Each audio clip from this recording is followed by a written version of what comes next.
Hello and welcome back to my channel for today's video.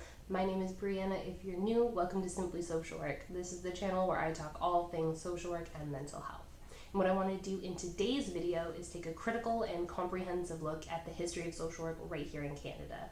There's a lot to cover, so this is definitely going to be broken down into a series. So if you haven't already, be sure to subscribe so you don't miss any of those upcoming videos. And it's also really important to me that this video is honest, so I won't be glossing over some of the really negative and harmful attitudes and practices that social work used to be made up of. In fact, I'll be making sure to go into those areas into detail like today.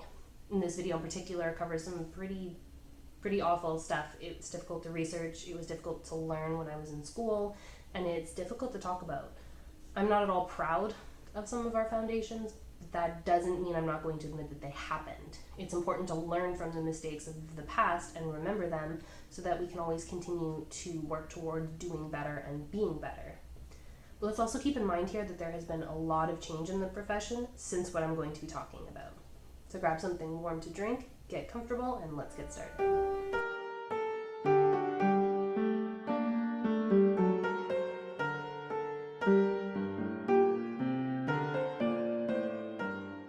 So phase one of social work was really the era of moral reform, which is pre-1890. And yes, we are going to go back that far. Social work in Canada was guided mainly by English and American models, but in the very beginning it was primarily England's influence, and this is due to our colonial history.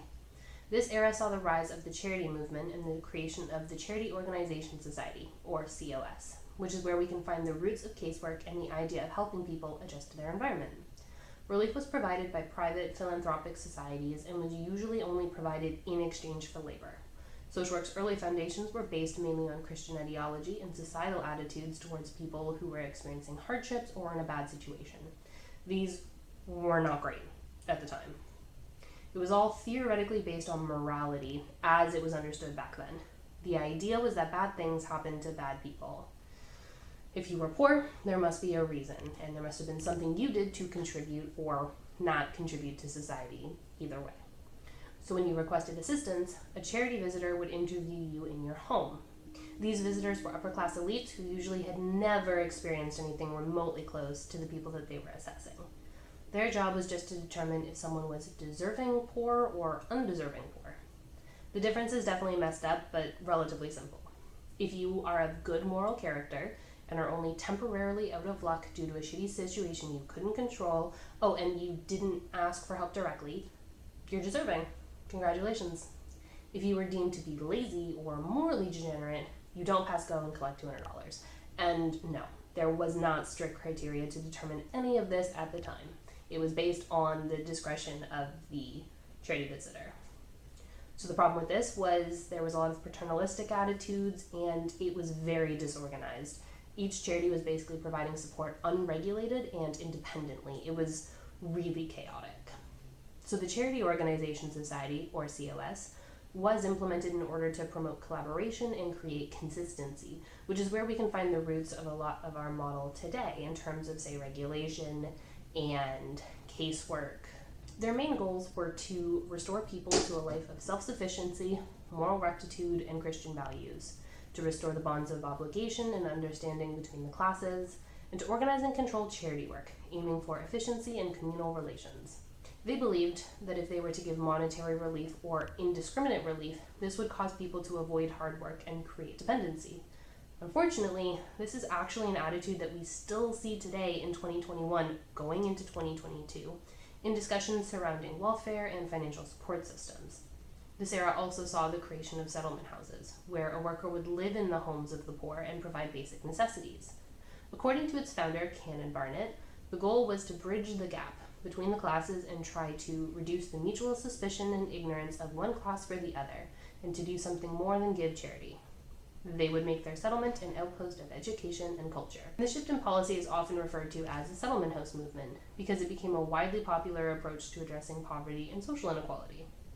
Interestingly, in Toronto there's actually a series of nonprofit organizations that have adapted the old settlement house model into what they now call neighborhood centers, with the goal of generating innovative local solutions to global challenges.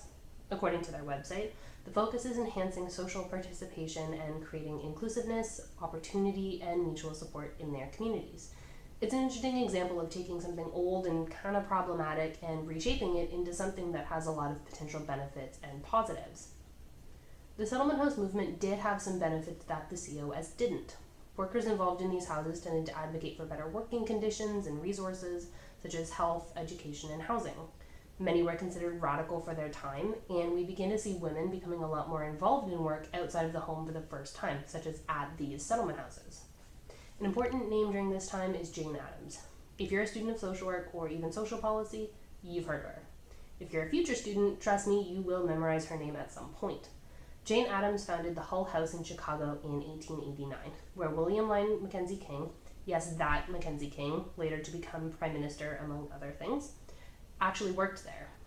Addams transported the idea of social settlements to Canada, and by World War II, most large cities in Canada had at least one settlement house thanks to her influence. Overall, the approach to poverty at this time was based in discriminatory, paternalistic, and moralistic ideas.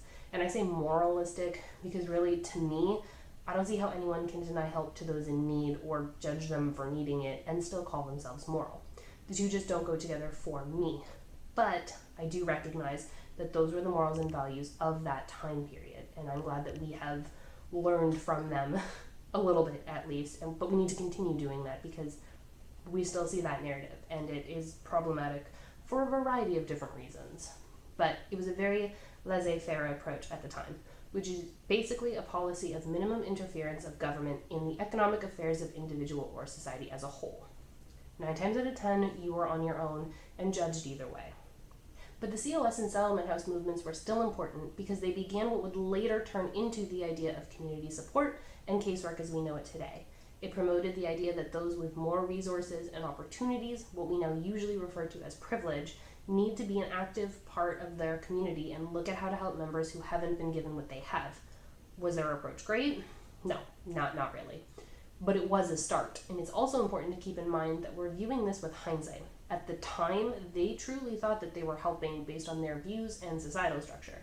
Many years from now, future societies will definitely be judging us on our current approach too, and improve upon our system. That's the nature of progress. So I really hope you found this video interesting. If you did, be sure to give it a like. Like I said before, this video is the first part of the series on the history of social work, so be sure to hit subscribe and turn on that bell button so you don't miss any of those videos. I'll also link the playlist in the description box below, or you can click on it up here. Thanks for watching. Take care, y'all.